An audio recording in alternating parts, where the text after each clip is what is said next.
Hey guys, my name is Richard Nockles. I'm the founder of Surround Vision. Surround Vision are a 360 specialist production company, and I see how I can do this. Right, you have to go all the way through my slide. Excuse me. Right. Okay, yeah, Surround Vision. So just before I start, because obviously there's lots of people in the room here, just as a show of hands, has anyone not tried virtual reality in the room? Wonderful. Good, good, good. Who has tried mixed reality? So like a HoloLens experience? Okay, so this is pretty hardcore. And if you were to define yourself as a 360 company or a gaming company, so the gaming company, hands up, please. Wow, okay, so 360 production companies. Okay, right, okay, so I guess investment, is there any investment people here? Okay, so interested VR people, okay, right. Okay, so introduction, so Surround Vision, we produce compelling, engaging 360 content. So we use cameras and we go off and we shoot documentary content, which then gets distributed across the many platforms around the world. Predominantly, we've been shooting VR since, or 360 I should say, since 2011. We were the first UK specialist 360 company. And as such, because we've been shooting since 2011, we've got a network of DOPs and directors around the world. So a lot of the early stuff obviously was done pre-headsets. So we were doing a lot of work with flash-based web solutions, a lot of interactive hotspots, clickable bits, lots of work with museums as well as brands and advertising agencies. It took us around the world. We've had a glorious adventure doing it. A lot of in-house apps, so building experiences for clients, brands, and then onto broadcasters, because by about 2012, 2013, we started to get lots of calls from broadcasters. We did the first live BBC 360, which was actually for Blue Peter, which I got a Blue Peter badge, which I was quite chuffed about, and ITV and Channel 4. And then in 2013, we produced 2015, we produced a piece for the UN on a climate change project which is going on called the Great Green Wall. And for that, because our production techniques have been moving on, and we've been working on some very sort of state-of-the-art kind of capture techniques, we were picked up by Sky. So Neil Graham, who runs Sky VR, contacted us and said, look, come on guys, we'd love to get this moving and start to play around at Sky. And pretty much since then, I've actually been seconded to Sky, so I'm now creative director of Sky VR, and Surround Vision have, I guess, become sort of a preferred supplier to Sky. We also work with lots of other companies, but it's been sort of a very jammy spot for me, because I was predominantly from a film background. But suddenly this whole 360, the whole headset, as soon as Facebook invested in Oculus, it all just went absolutely balmy for us. I think one interesting thing about Surround Vision is that we are constantly innovating and constantly pushing the boundaries. And what I'm going to show you guys today is some of the shots, predominantly a lot of Sky VR material, working with the Sky Sports teams.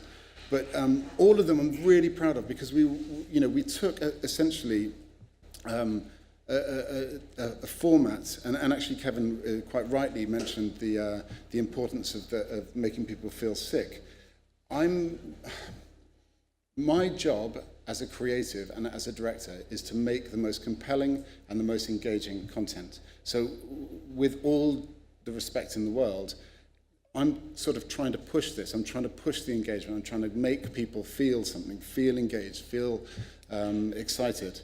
I think it's possible to move the camera in 360, in video and in games, without making people feel sick. There's certain tricks of the trade, straight lines, no up and down. So if anyone's ever taken a film and tried to make a VR film, that's the number one rule. So if you see people like holding a 360 camera and walking along trying to do a shot, massive no-no, because yes, you can do that in a browser and a magic window, but as soon as you put the headset on, it's going to make people feel sick. So we use gyro stabilizer poles, which keep the camera, so you can walk, but it'll keep the camera completely flat. Zip wires, drones, all of these techniques allow the camera to maintain a straight line. Have you ever, yeah, I shouldn't say has anyone ever felt sick? No. I mean, I'll tell you, I worked last year, I was invited to come to the Williams team, and they were doing testing in Barcelona, and so we turned up. It was brilliant, actually, turning up to a Formula One team with a bunch of GoPros, and the chief technician, this amazing mechanic, just took one look at our rig and went, "What, you want to put that on our £5 million car?" And I said, "Yeah, this is the plan. We're going to go around really fast, full speed."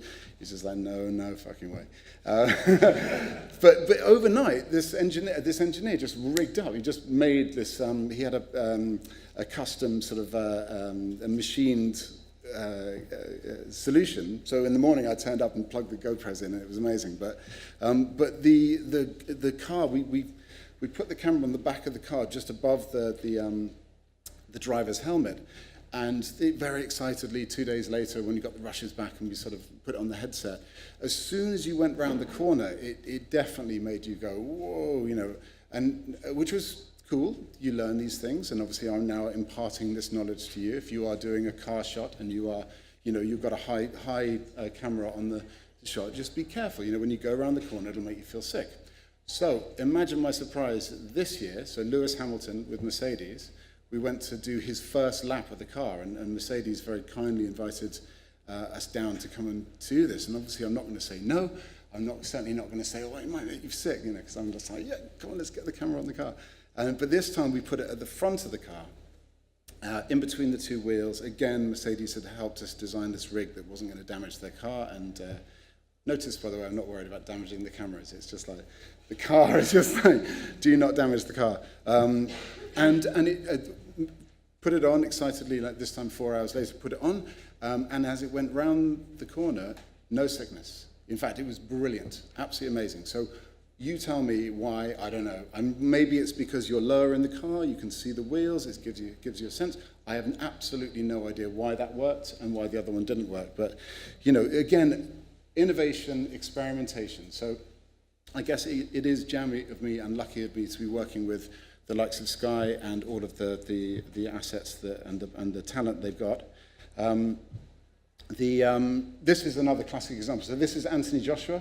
So what you're looking at here is, so Sky Production Services, they've got a Steadicam here, and our operator, so surround vision operator, is walking with a gyro-stabilized pole with him, going through with Anthony Joshua. So can you imagine when you're in a headset and you're watching this? It's absolutely stunning.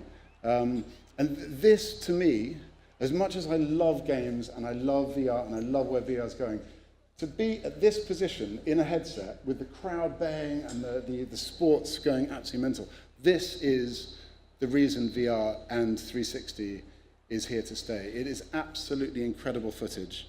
And yeah, I mean, basically, you can't really beat it. I'd love, we've got a booth here in the over there. I don't know how to describe it. But yes, come and have a look.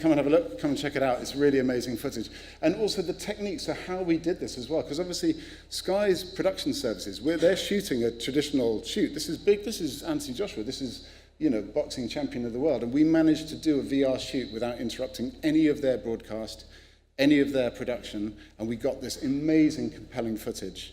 And this is an example of, for example, our 360 camera is there to capture that. Now, if anyone can spot the 360 camera, I will buy you a glass of wine. In fact, I'm not going to buy you a glass of wine. But yeah, you know, so we can, I mean, maybe I can go back and just show you that last shot now. Let's see if we can go. Yeah, so that's it. So the camera's floating, we've got the photographers there. And the shot is, so where is he? Yeah, so there he is. Yeah, I've lost him now. But tiny. It's like a ball like this on a carbon fiber pole, 5 meters away, above the pit, miles away from the journalists, and we managed to get this amazing shot. So I'm standing up here in front of you, sort of talking about capture in sport. It's clear that the key to the success of VR and 360, especially if you want to get involved in this space, is about intimacy, and it's about getting right in the heart of the sport. We also use CGI techniques. CGI and gaming and CGI and 360, I mean, is just so exciting. And certainly with the advent of mixed reality and where this is going as far as graphics and positional tracking is really stunning. But the idea of using it to enhance panoramic video, so that when you pop, you've got these amazing shots that kind of take the audience right into the heart of this team. This was a really difficult shoot that we produced again with Sky. Chris Froome was preparing to do the Tour de France last year, and we were invited to go along and try and capture it. Now, because I've been shooting since 2011, and because I've made myself sick trying lots, I'm a cyclist myself, desperately wanted to do like BMX gangs and trying to work out a drama in mountain biking and all this sort of stuff. I just gave up in the end because it just made me feel so sick. But I'm not going to turn down the offer to work with Team Sky and Chris Froome. So we dusted ourselves off and we just went, right, how are we going to do this? And the results were amazing. We developed, I can't believe I'm going to say this, it's called the floater. But it's a floater. We wanted a floating camera to just sort of seem to kind of just wander up through the hills with Chris Froome behind. And this is, by the way, please, this is very embarrassing because it's obviously GoPros and GoPros and the standard sort of equipment. But we briefed the team. They understood where they needed to be, how close they needed to be to the camera, and that's the key with all this. Because they'd been briefed and we knew what we had to do. We were rigging carbon fiber poles. The helmet-mounted cameraman had to obviously be completely still, and the rest of the team would come around them. And there were just a number of tricks, but obviously when you build your assembly, when you put it all together, you've got this compelling and amazing, engaging experience where the audience feels like they're with the team. They feel like they're there on tour. They feel like they're on the training ground. And this is what makes compelling sports coverage in virtual reality and 360. It's intimacy and scale. You want to blow people away. Use of graphics, obviously, with this job, which you can see on the Sky VR app, if you can download off all the platforms. It's a really good example of how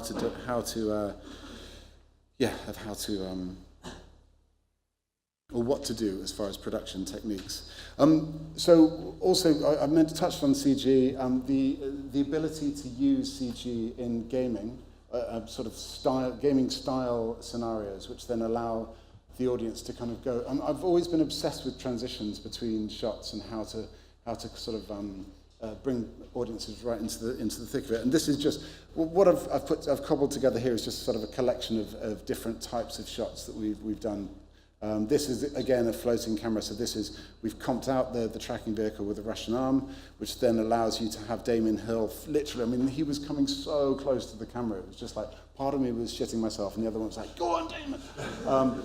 This, again, this is really, obvious. You stick a 360 camera on the front of a Steadicam system, bit of carbon carbon fiber, a bit of battery solutions, and this guy, I've got to say, I was sitting in the stands watching that, and part of me was saying, I saw him run over, and I thought he'd kicked a microphone, and it was actually my camera, and he didn't break the camera, but it was such an amazing shot. And then this, again, this to me feels like the reason why you would shoot 360 and VR. Yes, you've got the Sky Sports Sky Sports Steadicam operator.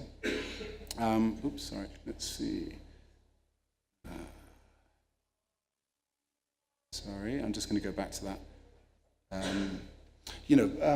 Sticking a 360 camera on the top of that Steadicam allowed the audience to be right there with this careless whisper. you were literally right, sort of 10 inches away from Mourinho. This was me being very cheeky. I just popped into the Fijian dressing room with a 360 camera and just sort of left it, went, "Bye, guys," and just ran off.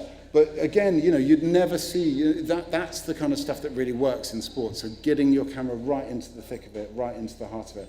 And then this is a great example of a zip line technology. So where we'd shoot, so we'd run the line between, and you can see that, I mean, this was a test that we did. It hasn't been cleaned up yet, but you can see the shadow of the camera. But then, you've got, as far as sports, especially with advertising, that's a really cool way of using this kind of technology.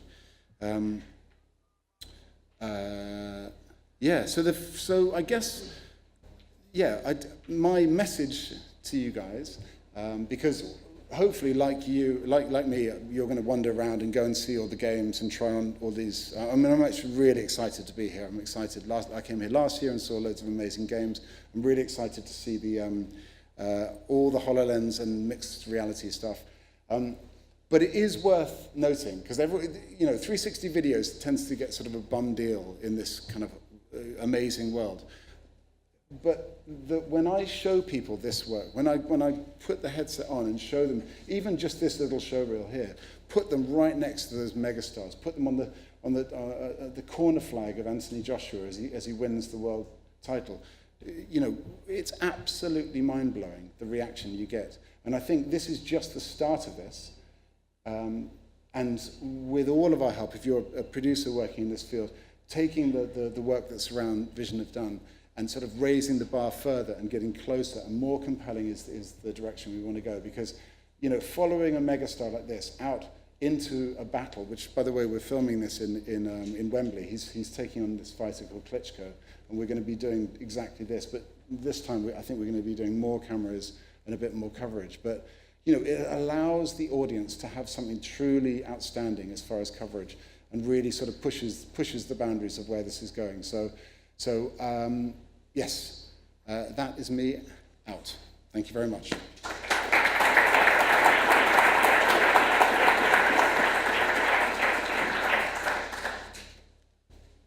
If you guys got any questions, obviously, you're very, very well. Feel free. Yes.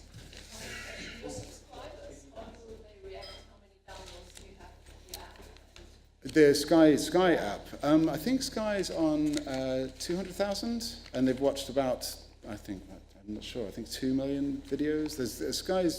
You should, if you've tried, if you haven't tried the Sky VR app, you should give it a go. It's really good, and I think it's got 40 pieces of content, and Surround Vision delivered, I think, probably 12 to 15 of those. So we've done a great job at delivering, a lot of the content. You'll see a lot of documentaries on there as well. And certainly Sky's plans, it's great. Sky's got some really great plans as far as innovation and pushing the boundaries of this tech. So it's interesting, I was in Cannes last week at MIP, and we were talking about audiences and where the money's going to come from and all that. Luckily for me, luxury, I'm a creative, so I don't really, I guess, have to worry so much about the business model. But obviously, we all have a vested interest in making VR and 360 as successful as possible. I think there's... I think 2017 is kind of a crazy year for this space. I think everyone just has to kind of sit tight and wait for the next iteration of headsets to come out, which are going to allow cheaper, better quality. Because then we want people to play with this, like that's the key.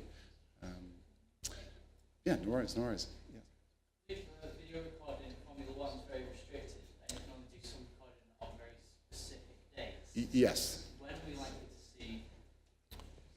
We'd like to see the sort of 3D video during a race, during practice, during qualifying. So Bernie Eccleston invited me in 2012 to go to Monaco. And it was the most amazing thing. I had access all area pass, and that's like me, my 360 camera, and I. And the whole time I'm just like going, dude, come on, let's get this on. Audiences are going to love it. I think the telemetry, the actual physically trying to get the stream out from those cars and up and into the cloud and back down is the major restriction at the moment. I saw again in MIP in Cannes, there's some really wonderful companies doing very interesting work, and we're using game engines and live feeds. I think maybe that could be something really interesting. So maybe that could be the fast pass to getting live Formula One.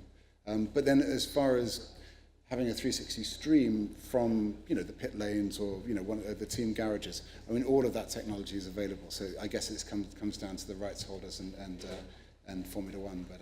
But no, it's exciting times. There's, I think certainly, just the whole smash of the gaming industry and the broadcast industry for me is just super exciting. I'm just really, that's like, you know, you don't want to wish time away, but if I could take a peek at 5 years, I'd just be like, oh man, it's going to be.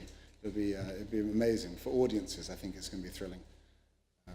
Yep. What do you do?